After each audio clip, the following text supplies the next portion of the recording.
เกิดอีกอย่างขึ้นกับน้องอาอายลิ้นบอลกับไอ้อยู่ดีๆดันโดนลงโทษซะด้วยหาก็หายป่วยใหม่ๆแข็งแห้งห่างกายขึ้นมาทันทีสบายดีซีแฟนครับทุกทานมาพบมาพ่อกันคลิปนี้อีกแล้วก็เป็นเรื่องเล่าข้อมูลข่าวสารของน้องอาอายเซนเก่าเซนเคยทานผู้ชมเนาะพบพ่อกันตอนเศร้ามือนี่กับบ่มีอย่างมากมายเป็นเรื่องที่มันเกิดขึ้นมือก่อนนี่หาก็หายดีไว้แล้วก็มาเยี่ยมยามถามข่าว FC แฟนคลับเยี่ยมยามถามข่าวไอ้อยู่ในสำนักงานเพื่อเป็นการรายงานโตว่าบอสน้อยอ้ายหายดีแล้วเด้อกำลังจะกลับมากระปี้กระเป๋ากำลังจะกลับมาสร้างสีสันให้กับสมาชิกที่เข้าบ้านพักฝึกฝนหล่อๆในฤดูกาลที่จะมาถึงนี่ว่าซันเดย์ท่านผู้ชมในช่วงขณะที่อ้ายกำลังนั่งลิ้นอยู่ก็เห็นรถของพ่อเอกับอ้ายเต้าหย่องเพิ่นมาเยี่ยมยามถามข่าวสนุกสนานมีความสุขกันทั้งหมดบ่ว่าจะเป็นบอสนกบอสน้อยอ้ายบ่ว่าจะเป็นสมาชิกทั้งเก่าและใหม่เนาะก็มีความสุขกันทั่วหน้าหลังจากนั้นบ่เนี่ยหลังจากพอไปเขาเจ้าก็พากันออกกำลังกายได้บ่นี่เตะบอลเอาหมักบานเนี่ยมาลิ้นเป็นกระต้ออ้ายก็เข้าร่วมน้ำได้ห่วยก็หลายมื้อแล้วเด้บ่ได้ออกกำลังกายก็ได้ว่าซั่นอ้ายก็มาร่วมทันทีทันใดแล้วบัดนี้เอาฟุตบอลมาเตะเป็นกระต้อคันหากว่าลูกบอลนั่นไปตกใส่ไผคนนั้นหับบ่ได้ส่งต่อให้หมู่บ่ได้ส่งต่อให้ผู้อื่นบ่ได้แล้วก็แม่นโดนลงโทษว่าซั่นเด้โดนลงโทษค่อยก็สังเกตมา2มื้อแม่นได้ว่าเบิ่งผลสุดท้ายอ้ายโดนลงโทษอีหลีทุกคนบอลนี่แหละแม่นมันมีเฮ็ดเป็นวงกลมนะบ่ได้เคยลิ้นบ่เคยลิ้นอันนี้เคยลิ้นตอนยังน้อยๆอยู่บ้านนอกก็เคยลิ้นนะเนาะเฮ็ดเป็นวงกลมอยู่นำกันประมาณ 5-6 คนมันก็เตะโยนไปให้ผู้นั้นเตะโยนไปให้ผู้นี้น่ะแล้วแต่เฮาผู้ใดเก่งก็ลิ้นเลี้ยงอยู่3 บาทในตัก 3-4 บาทก็แล้วแต่มีความสามารถแล้วก็ส่งให้ผู้อื่นไปเนาะบาทนี่ส่งเรียบจากฝั่งขวาโยนไปทางฝั่งซ้ายบาทไปฮอดที่ของบาวเบิร์ดแอดมินเนาะโยนก็มาให้อ้ายทีแรกบาทนี่เรียบมาทางฝั่งขวาก่อนข้ามบาวเบนข้ามพระเอกเบนไปหาอ้ายกระตุ้มเดียวซัดก็ขึ้นมามาฮอดแถวตรงกลางก็ส่งไปให้บาวเบิร์ดก็เลี้ยงแค่3 บาทส่งไปอ้ายบาทที่2 บาทเนี่ยอ้ายฮับได้บ่ฮับเอาตัวฮับเต็มเลยบาทมันขึ้นสูงนะอ้ายกระโดดขึ้นเอาเข่าลอยขึ้นหัวเข่ามันวิดบา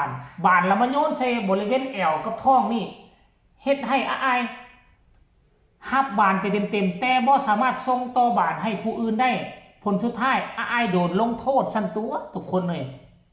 โดนลงโทษไปเต็มหลายคนก็หัวเราะกิ๊กกักสนุกสนานกันโอ้ยบางคนแม้คันตัวเองโดนลงโทษนี่อายหมู่อายพักอายพวกแต่อ้ายบ่อายอยู่ในหันมีแต่คนฮักคนแพงกันทั้งหมดลิ้นกันเพื่อลิ้นความมวลความมันโดนลงโทษก็ต้องลงโทษอ้ายในภาษาไทยก็เอิ้นไว้อย่างก็วิดพื้นภาษาบ้านนอกก่อนภาษาลาวทั้งบ้านนอกบ้านค่อยได้อันว่าโป้มดินว่าซั่นเด้โป้มคล้ายๆคือว่าปั้มมันน่ะโป้มความหมายของโป้มก็คือปั้มน้ำน่ะปั้มขึ้นปั้มลงนี่นะบ้านค่อยเอิ้นว่าโป้มดินแต่ว่าอยู่ในเมืองเขาก็เอิ้นว่าอีหยังวะบ่ฮู้เว้ยอันน่ะภาษากลางอยู่ทั้งฝั่งลาวเขาเอิ้นว่าหยังภาษาไทยเอิ้นว่าวิดพื้นวิดคือวิดน้ำวิดพื้นนะเนาะรายละเอียดจะเป็นอะไรให้ทุกคนไปชมคลิปนี้พร้อมๆกันสักก่อนทุกคนเชิญชมเลย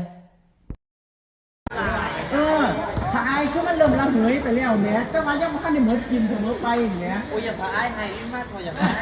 ไอ้บ่แม่นเจ็บอยู่แต่ว่าก็เจ็บต้นได้แหมบ่ไงคือผาไอ้ที่เจ็บกว่าต้นได้เจ็บยังคนได้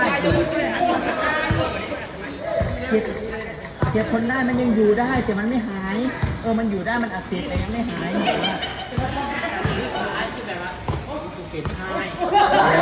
คือพะโล้ที่ยุ่งพะโล้คือว่าข้าวเหนียวเกลือที่เป็นไม้เกลือที่เป็นอะไรต้องตลอดเลย แต่ว่าอายคือสุดแล้วแต่ว่าบ่เข้าใจนี่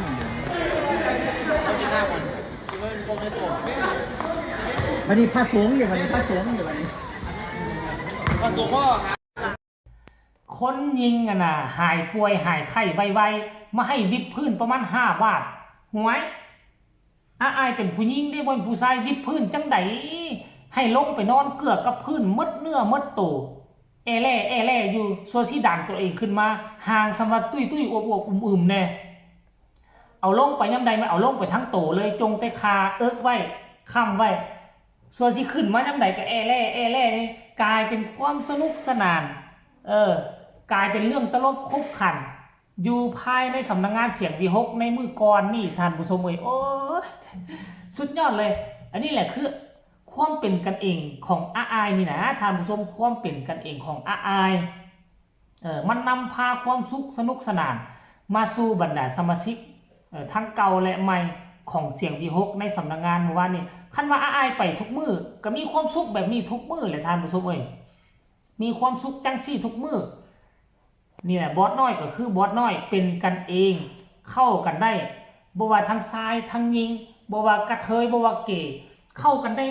อายนี่น่ะพอเพิ่นบ่ถือโตเด้เพิ่นบ่ได้อยู่ในตำแหน่งว่าโอ้ค่อยคือบอสเด้อ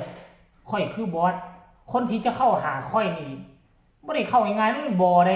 อายนี่โคตรง่ายเนาะเป็นคนฉลาดเป็นคนหัวไวเป็นคนเข้าไผก็ได้กินหยังก็ได้บ่ฮิบ่ติแต่อย่างใดอันนี้แหละจึงเฮ็ดให้ชื่อเสียงของน้องโด่งดังว่องไวบ่ว่าไผๆก็อยากเป็นแม่ฮักอยากเป็นแม่ยกนี่จึงมี FC แฟนคลับขับค่าหนาแน่นไปใส่คนก็แห่กันไปติดตามแห่กันไปหาคืออีหยังนี่นะทุกคนเนาะอันนี้คือเรื่องราวของบอสน้อยอายที่เกิดขึ้นหลังจากที่เพิ่นหายป่วยก็เพียงแต่นำออกมาฝากเอามาต้อนเอามานำเสนอให้ FC แฟนคลับได้รับได้ฮู้เพียงแต่ซ้ำนี่ก็แล้วกันเด้อทุกคนเนาะก็ฝากคลิปนี้เอาไว้ในอ้อมอกอ้อมใจ FC แฟนคลับทั้งเก่าและใหม่ของน้องอายก็แล้วกันขอคนละ1ไลค์ขอคนละ1แชร์ที่สำคัญอย่ากดข้ามโฆษณาเด้อทุกคนเด้อเบิ่งให้แน่จักเล็กจักน้อยก็ยังดีพอได้เงินมาเติมบัตรเติมอันนั้นโหลดคลิปอ่านข่าวให้พ่อพ่อแม่ในอนาคตภายภาคหน้าคันบ่ได้จักเล็กจักน้อยก็บ่รู้จักสิเอาเงินใส่มาเติมบัตรเติมเน็ตเนาะเพราะว่ามันต้องได้ไปหาอยู่หากินเด้ไปเฮ็ดเวียกเฮ็ดว่าแล้วว่างก็เลยแล่นมาเฮ็ดคลิปเฮ็ดข่าวเนาะสำหรับเรื่องราวในคลิปต่อไปก็น่าจะเป็นเรื่องราวของน้องอายไปเขาเอาไปเนี่ยก็บ่แม่นไปเข้าค่ายตอนเช้ามื้อนี้เห็นอายแข่งฝนกับหมู่3คนได้ไปโรงเรียนจะลงทัศนศึกษาไปศึกษาดูงานภาษาไทยนะภาษาลาวเอิ้นว่าทัศนศึกษาอยู่ทางฝั่งลาวก็มีได้เนาะโรงเรียนน้อยโรงเรียนใหญ่มหาลัยแต่ละปีนี่สิมีเกือบ2ครั้งอย่างบ่มีก็มีครั้งนึง